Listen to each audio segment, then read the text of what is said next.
This program has been made possible by Weatherby Asset Management. The views and opinions expressed are those of the guest. Welcome back to Wealth Psychology at Sylvia Global Media. We have as a special guest Holly Stiel, the author of what is the book? Is it How to Get the Most or How to Make the Most? It's how to get the best. How to get the best out of your concierge. From hotel concierge A to Z. Can you show us the book, and we're going to talk about how we do that. Show you the book. It's actually, I think of this as a booklet. Okay, so it's more of a booklet, and it's only like $12.95, and you can get it at my website. So it's a little booklet. But what the whole idea came, I had written.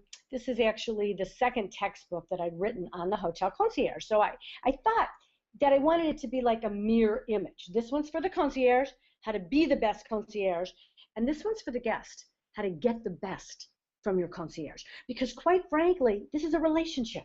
This isn't just like one person. This is two or three or a family, and you're having a relationship together. So that's why I created this, so that it would be a mirror image, and that one could serve the other and vice versa, so that we're in relationship with people. So I'll just tell you a little cute story. What happened was, when I wrote this book, I was interviewed by Peter Greenberg, who is the CBS travel editor, and I was on his radio show.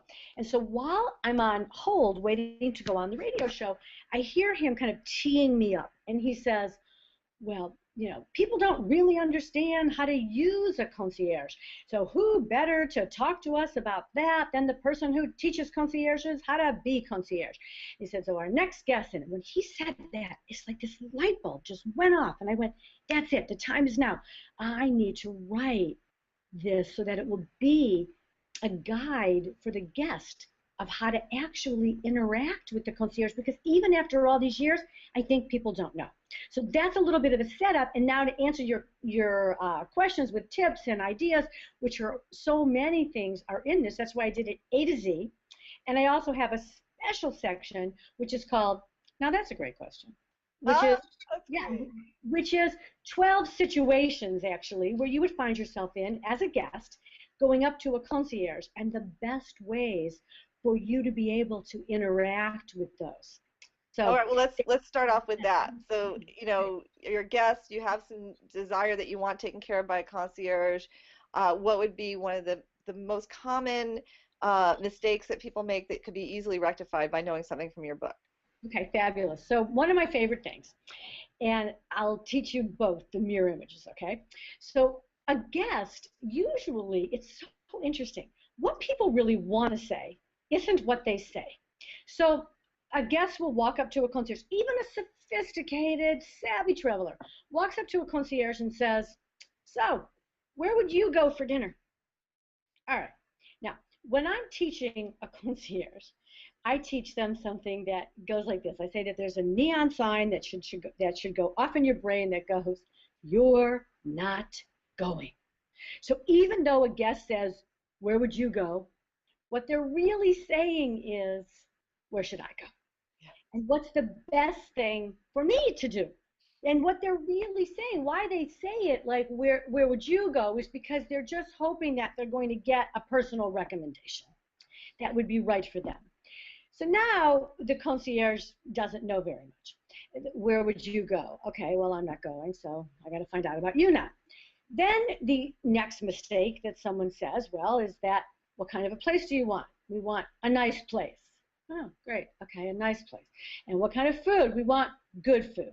So now we want good food in a nice place, and where would you go? So now we've wasted about 3 minutes, and we know nothing.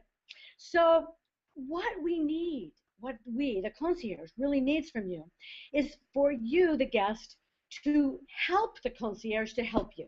So if you walk up to a concierge and you say that, okay, what you're looking for is a dinner reservation. So we need to know what your vision is. So if you, because there could be any number of ideas, concepts, evenings, whatever.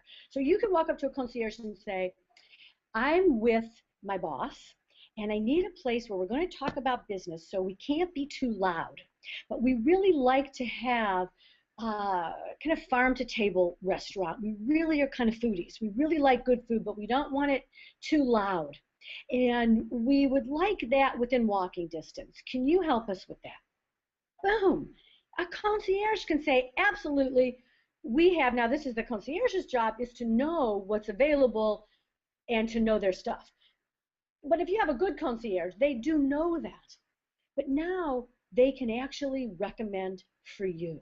You know, it's great what you're saying. It makes me think of when you go to a restaurant to put in an order. I mean, if a waiter came up and said, "What would you like for dinner?" and you said, well, what's your favorite thing here? What do you like to eat here? And you know, what's good? And you just give it to the waiter. You're not really going to be getting the dinner that necessarily you want. But if you're very clear and you're like, you know, I can't have any dairy. I want it to be really light, and I want it to be as fresh and wild as possible, and organic, and that's you know, I don't know, that's a small portion because I'm not a big eater. Then that waiter knows exactly what to point you to on the menu. So it seems really similar. Like the more specific you can be about what your preferences are and your needs, then the service professional can really help you. So it does apply to any industry, really.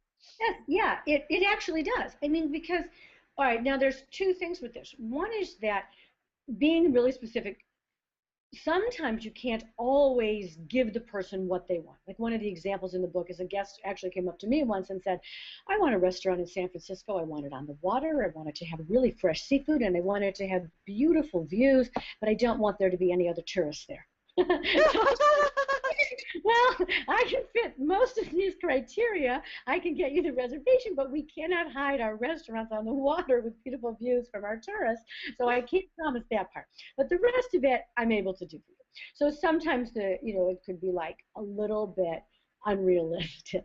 But the reason that this is so hugely important, I remember one time someone, again, this happened to me, and I'm asked, you have to ask a million questions, which just takes up so much time. And then these people finally are telling me, well, we're here to celebrate a high school graduation, and I have a dozen 17-year-olds with me. I'm like, okay, like, were you gonna keep that information from me? Because that's gonna depend where I'm gonna send you. But why are you hiding that very pertinent information? And so if we could just lay it out, you don't need to know the name. That's really important. You don't need to know the name. You don't need to know the place. You don't need to do the research. You just need to have the vision. And if you can help a concierge with the vision, then they can help you with the name and the place and make the reservation. Really important information. That's a really good point. And I think, this, in terms of this particular segment, we're talking about how to really show up in the world where you're making very clear requests, you're giving enough data and information so that the person that you're making the request of can really satisfy and fulfill you and know that you're going to be satisfied. I mean, that's a big part of customer relating, and I can see where your services would be valuable on a lot of different levels. So again, this is Wealth Psychology at Sylvia Global Media, and we are interviewing Holly Stiel about her new book on how to get the best out of your concierge from A to Z, and we're going to be going in and diving into some of those letters in just a minute. Weatherby Asset Management is dedicated to providing exceptional wealth management services by forming partnerships built on trust, understanding, and thoughtful advice. For more than 20 years, they've been offering objective perspective, personalized planning, and sophisticated investment management to individual investors and families, as well as pension plans, foundations, and endowments.